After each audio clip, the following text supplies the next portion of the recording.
All right, guys, welcome to another week of Half Serious. This week, you're getting a Fluffer episode. For those of you that don't know, a Fluffer episode is an episode where we keep you, how am I going to word this? Enthralled in between the main guest episodes. This is just a Q&A session where I've gotten some of your guys' questions and I answer them at my leisure. Some of these questions I get a few times, and I've probably answered one of these maybe before, and one of these you guys have asked multiple times, and I've just kind of skipped over it, but I'll give you kind of a half-ass answer to this one, but it's mostly just because I avoid the friggin' subject. But maybe to stop the question, all in all, I will say it on here. But, all right, so, first question.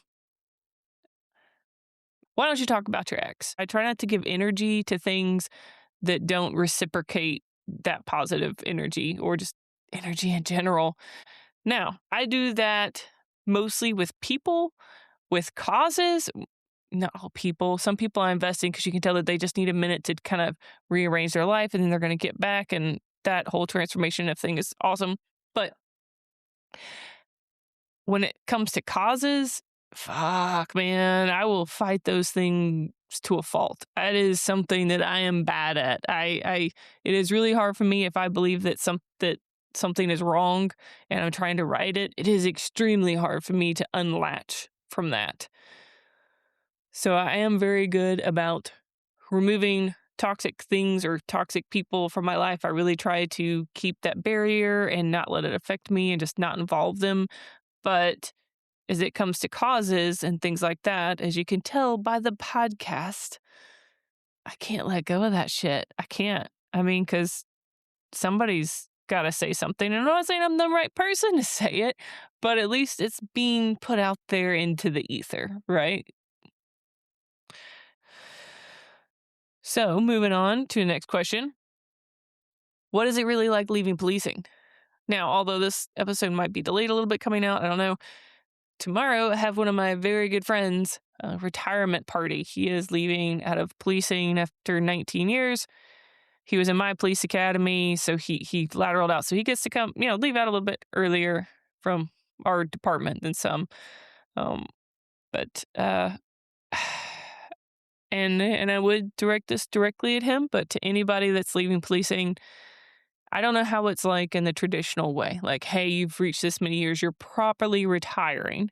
Right? I left out in a very weird way. I feel like telling you guys a whole story would take a whole episode, which if you guys are interested, I'll do sometime. I just feel at some point it gets a little egotistical and maybe talked about too much. So you guys got to let me know on that stuff. But when you leave policing, it is literally like you're trying to figure out who the fuck you are when you're not out there doing that kind of work. I loved that job. Loved that job. I felt like I had purpose there, all that other good stuff. But at the same time, it was literally ripping me apart, knowing what should be done that's right and right by the people and the officers, and then seeing the stuff that's continually doing wrong. And then that compounding me being able to take care of my child in the correct way with my hours. Because mostly that's what it came down to. My hours. And some other political things with why I left out.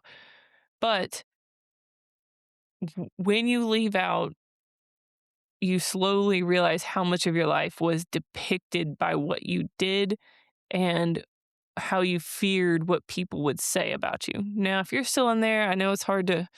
Some people might not give a fuck about what everybody says and they just do their thing.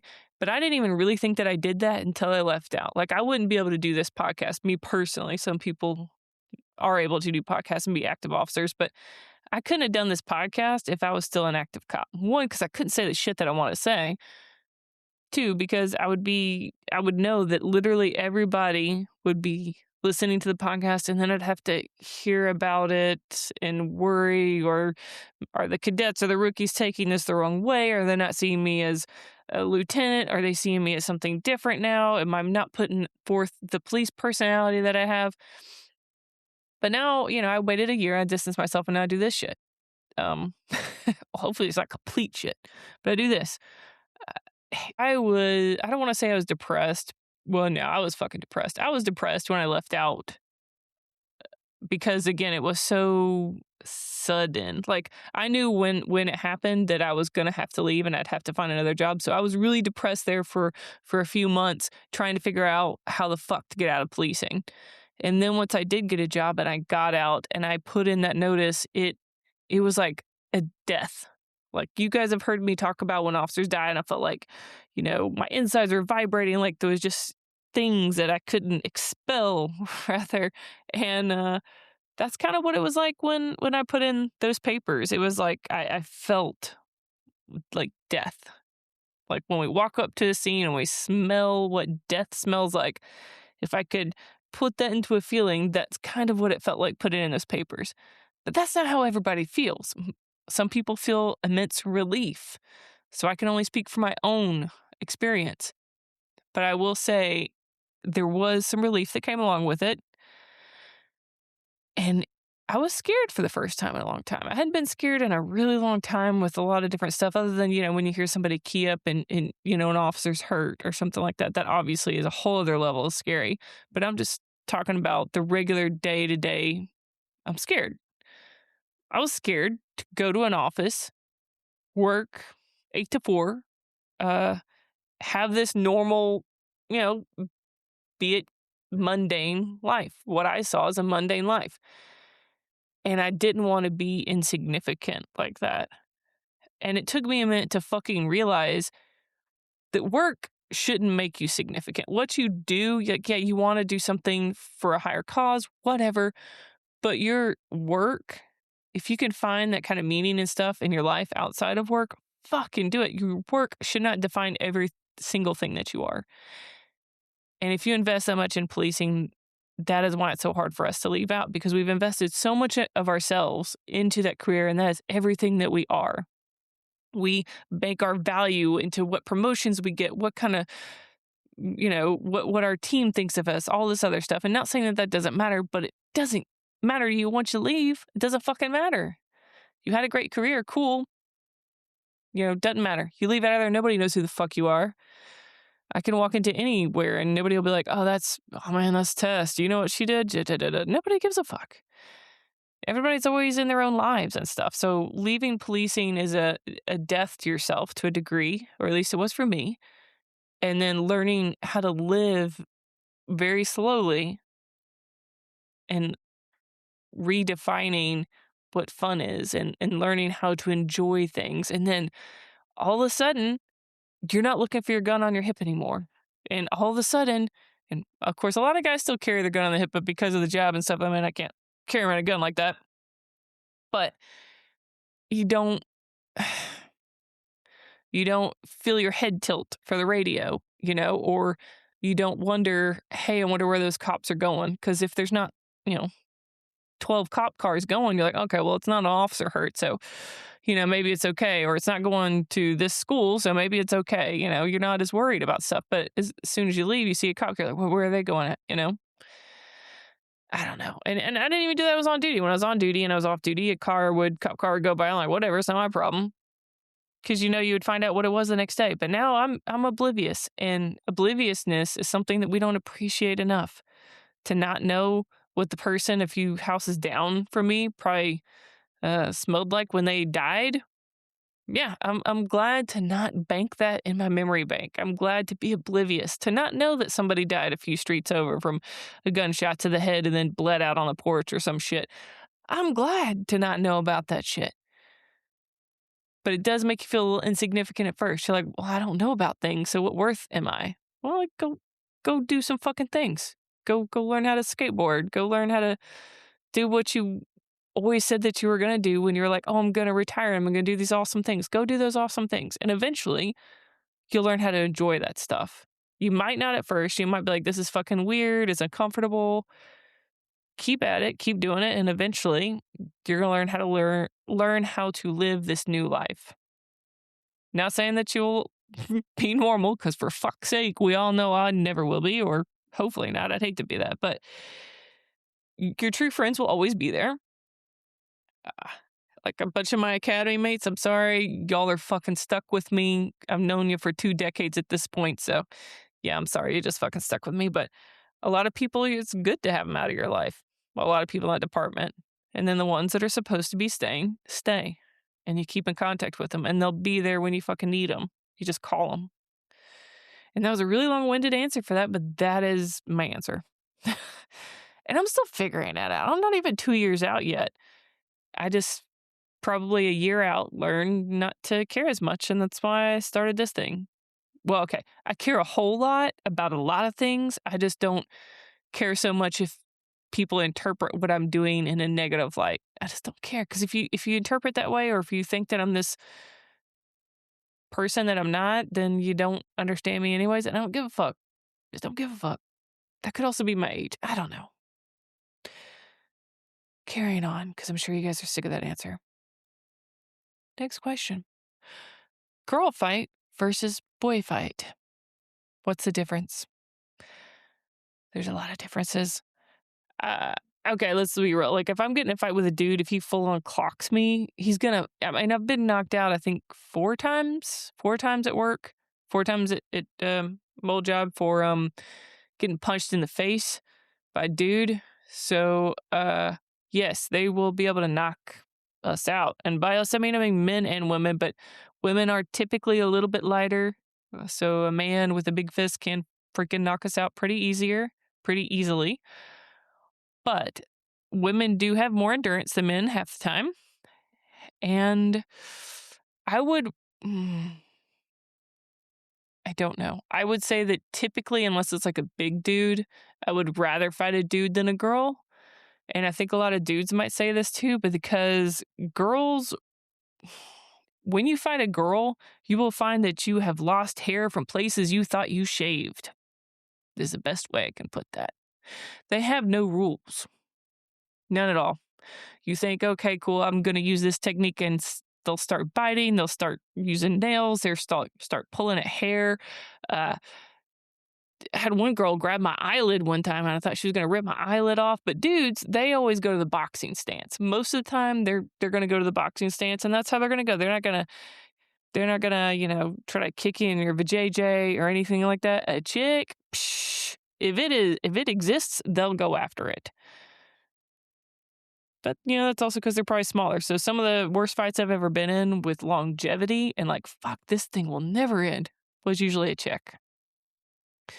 Yeah, that is my answer to that. And also, chicks hide shit too. I don't know. Chicks can hide shit in so many places. Lady purses, as I used to call it. So, moving on. Why haven't you told some of your worst stories? You're assuming I haven't told my worst stories. But I think, again, it goes back to the whole egotistical thing. If I'm going to be doing this podcast for a minute, I figure at some point I might be a guest on somewhere, or maybe somebody's story will segue into mine. But then I don't even want to say it that much, because when I have guests on here, it's about them. It's not about me or anything that I've done, nor do I really want it ever to be.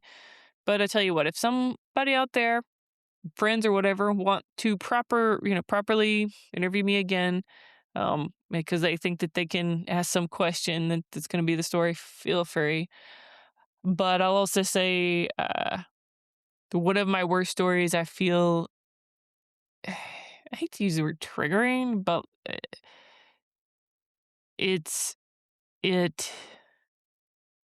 came with a lot of different stuff, and I don't want to bring up a lot of it. And I'm not doing a very good job of this, huh? Someday I'll tell that story. I'm not really sure I want to yet.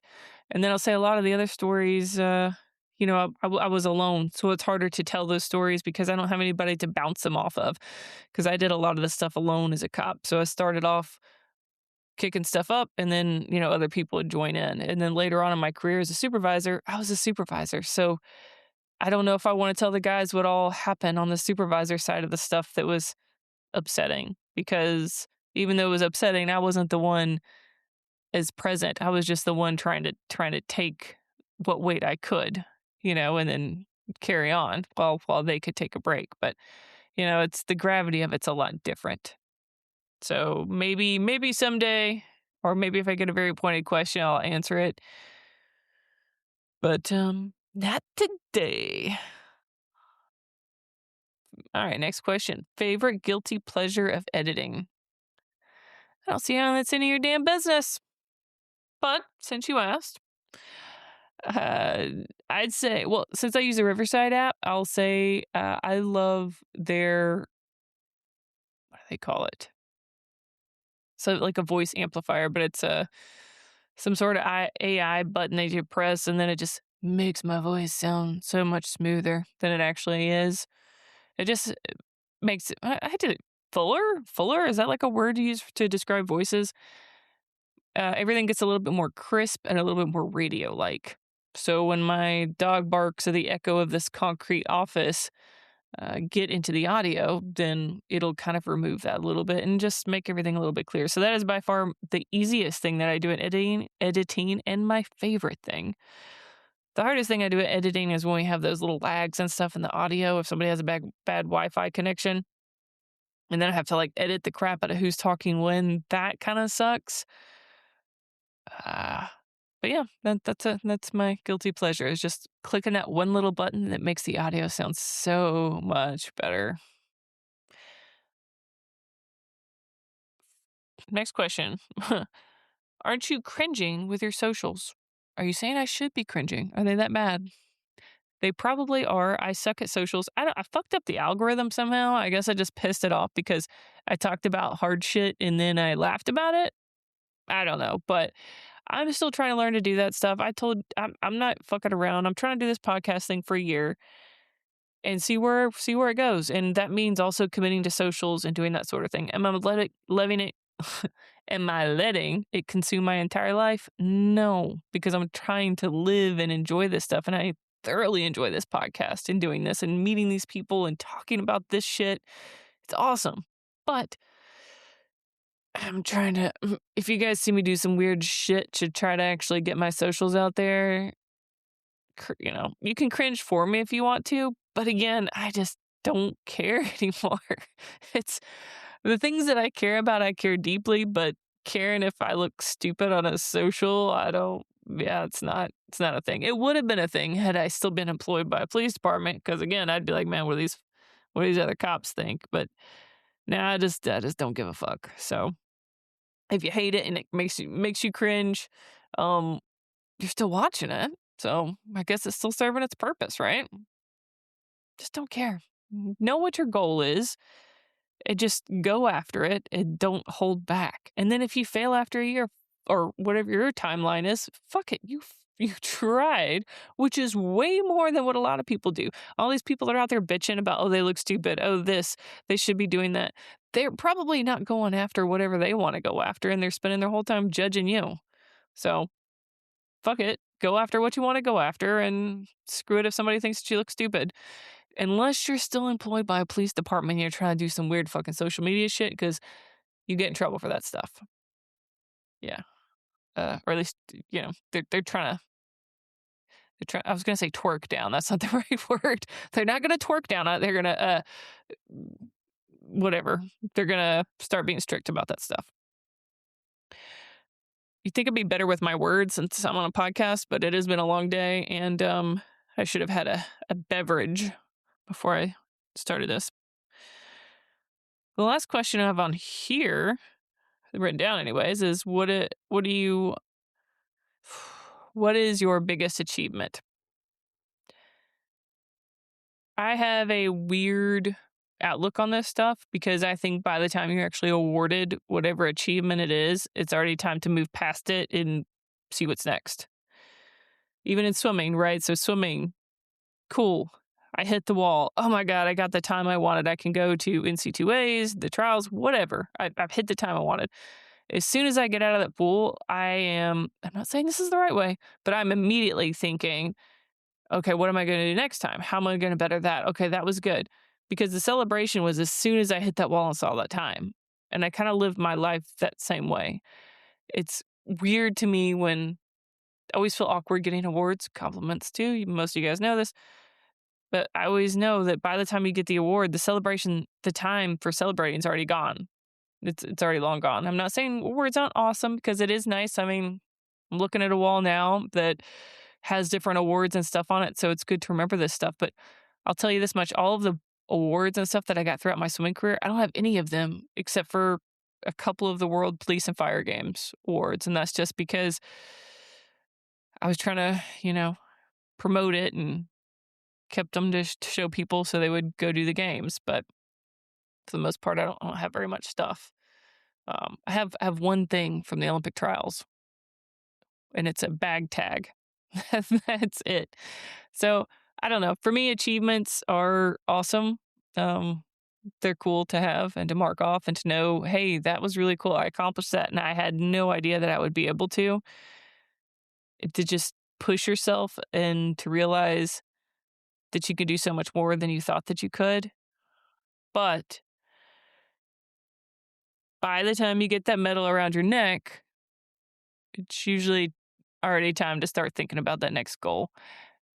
This is probably not, again, the best practice, because I would love to be able to revel in, oh man, I'm so good at this. God, I did so good. I'm amazing.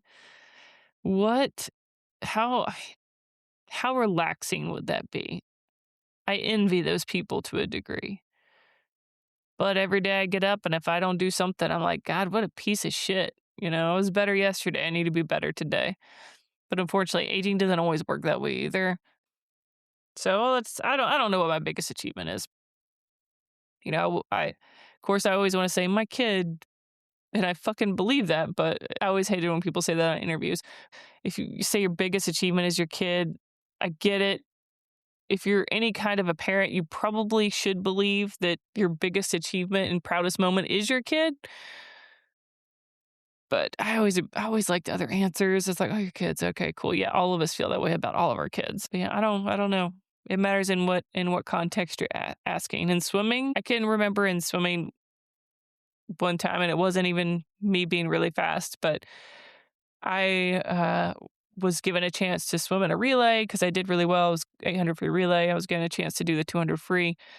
And I was excited to be part of the relay, but I know one of the girls was really upset because she was a 200 freestyler and she really wanted to be on that relay. So I gave up my spot on that relay saying, hey, I'm tired. I don't want to do this. Coaches were like, okay. Gave her the spot, and she was so fucking happy. And I don't even remember if she swam well or not. I mean, I don't know if she does, but that was pretty cool that happened. And then, but time-wise, I mean, going to the trials, I didn't even like going to the trials. I didn't want to go. I cried when I had to go because everybody else was taking a week off swimming, and I was having to train for the Olympic trials. I was like, God damn it, I just want to go fucking home and sleep and spend time with friends because I never see them.